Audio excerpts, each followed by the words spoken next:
Hi everyone, it's me, Tim. Today I want to talk about code comments.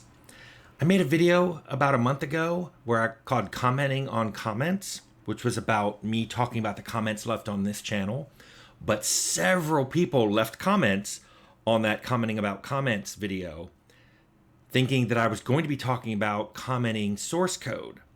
And I thought, well, that's a good idea. I've never done that. Let's talk about that. Let's talk about how to comment your source code, which, by the way, there is no correct way.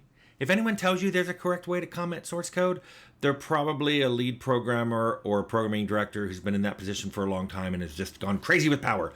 But I do think that in general, there are some good things you can do with comments, but it will require your best judgment. I don't believe you can make a hard and fast rule that can never be broken.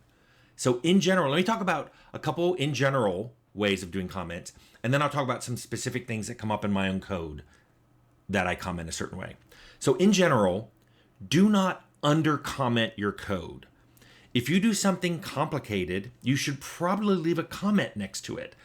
If it's a really obscure algorithm, or you're doing some cutesy little trick where you're going to mask out some bits or poke a memory location or do something, leave a comment. You can think of it as leaving a comment for someone else so they'll come back later and they'll understand your code, but you might want to leave that comment for yourself 6 months from now. I cannot tell you how many times I've seen a programmer come back to their own code 6 months later and go, I don't know what I'm doing here. I mean, I've lost track of that. And I saw that at every company for decades. I've seen juniors do it. I've seen seniors do it. You come back to something that was obvious when you coded it and you have no idea. It's a little less common in seniors because they catch on to the fact that how their brain is working and they're like, "Oh, I'm going to leave a comment here because I'm not going to remember this clever thing 6 months from now." But I've seen it from everyone. Similarly, do not over comment. I can't stand it when I open up a piece of source code and there's a novel that I have to read through to get to the 3 lines of code. As a rule of thumb, if your comments are longer than the code you've written, you probably have you're doing over commenting. I've seen people leave a comment dividing by 2. They don't say why they're dividing by 2. I've seen it next to a bit shift right, and I've seen it next to a /2. I don't know why that's there. Both of those are painfully obvious that I'm dividing by 2, but there we go. That's an over comment. So now that I've established, don't under comment, don't over comment, let me tell you about the types of comments I tend to do in all my code. The first one is a big chunky comment that you see either at the top of the source code file or maybe in its header. It basically says what this thing is, who wrote it, and the date. The reason for this is sometimes it's not obvious from the module name what it does. So the top of it might be, hey, this is file IO for reading and writing file data into our own packed data files. So you're like, oh, that's why they have wrappers around fwrite and fread. They read and write into their own packed files. You obviously want to document who made it, because if someone comes back later and makes changes, they should put a document in there. They should say, hey, I know so-and-so made this in January, but I came back in March and made extensive changes to fseek and fclose. Commented below. So if you go to fseek and fclose, you may see comments by that new programmer going, oh, we found a bug here, or, oh, we had to extend this to work with something else. So top of file, that's the one time I'll have a big chunky multi-line comment. In general, when I code a new method, I will write in very abbreviated English what I'm doing. I pseudocode. For example, if I have something that, if I'm loading a save game, my pseudocode may be open the save game file, call all of the registered functions, because all the subfunctions have registered that they want to read their save game data. Call all the registered save game functions, close file. And then there may be, next to that, calling all the registered ones, I may put something important in there, like the ordering here is very important. You cannot reorder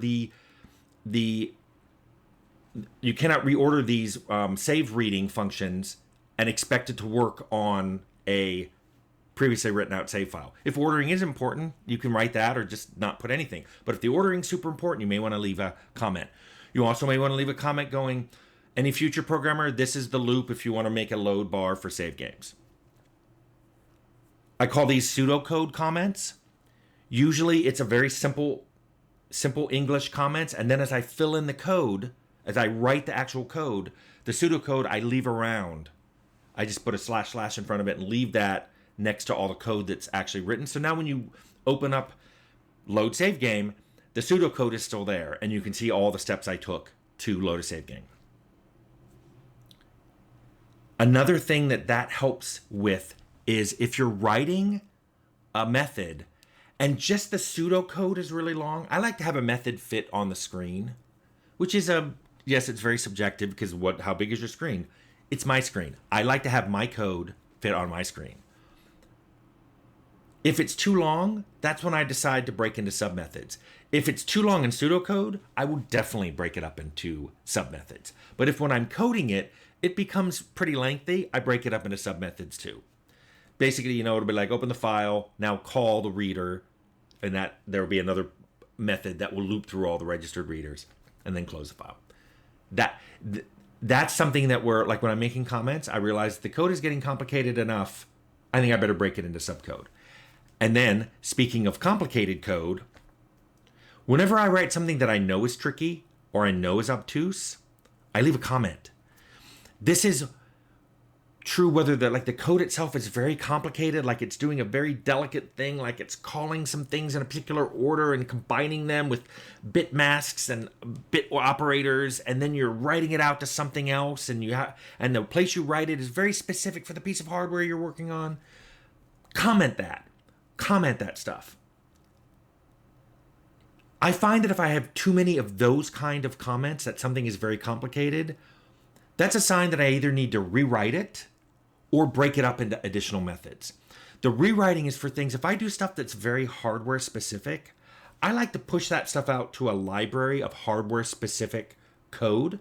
So if later on, and this has happened to me, someone goes, hey, your game, you made it for DOS, let's make it for Windows, or let's make it for Mac, or let's make it, hey, I know we said we were only going to do that game for PC, but guess what? We're doing it for Xbox and PlayStation as well. All those things have happened to me by pushing hardware-specific code into its own libraries. It makes that stuff easier to do. So that way, when you're doing all this stuff and like, okay, this needs to be written out to this particular location. If that stuff is very hardware-specific, all that should have been in a function, and you should have just said maybe like Xbox, blit, and you put it out, and that goes off to your special Xbox series of libraries, your Xbox set of library methods, and you're blitting there. If you don't even know what blitting is, don't worry about it. It's something specific. Another example of that is if I'm writing a method and I'm using a very specific algorithm that I just learned to write that piece of code and I didn't know it before, I will comment the bejesus out of that section of code because I know my brain. If I had to learn this right just for now, that's a good indication that I never needed it in the decades before. I probably won't need it decades from now. I'm going to comment it so I remember what it is. So that's what I do with real tricky or obtuse code. And then finally, and I know I've mentioned this before, but I'll bring it up because this has been so successful for me in my career. It's my /ZZZ comment. I call this my interrupted comment. It's if any time I step away from my code for any reason, whether it's the end of the day and I'm exhausted, whether a phone call came in, someone walked into my office and just started talking without asking if this was a good time, or a meeting, there's a meeting, and I'm like, oh, I'm late. I go /ZZZ and walk away and save and walk away. I leave that comment in when I come back and keep coding. That ZZZ is my interrupted comment. It meant I walked away from the code here. Let me explain why. I cannot tell you how many times, a week later, a month later, a year later, I've had a bug in my code only to discover that it was in a line or two, maybe three most, of a /ZZZ comment. Meaning, because I got interrupted and I lost my train of thought for whatever reason, when I came back, I didn't quite start up right. I was off on my iterator, or I forgot that I had to call something to sort that thing before I did this. Something. But I can't tell you how many times getting interrupted has introduced a bug into my code, and I only knew it because of those ZZZ comments. I do ZZZ all the time. Even on my toys that I make it here at home, when I'm done for the day or I decide it's time for lunch, / ZZZ, and I walk away. Anyway, those are my general rules and some more specific rules for how I comment source code. So, do you guys have any comments? See what I did there?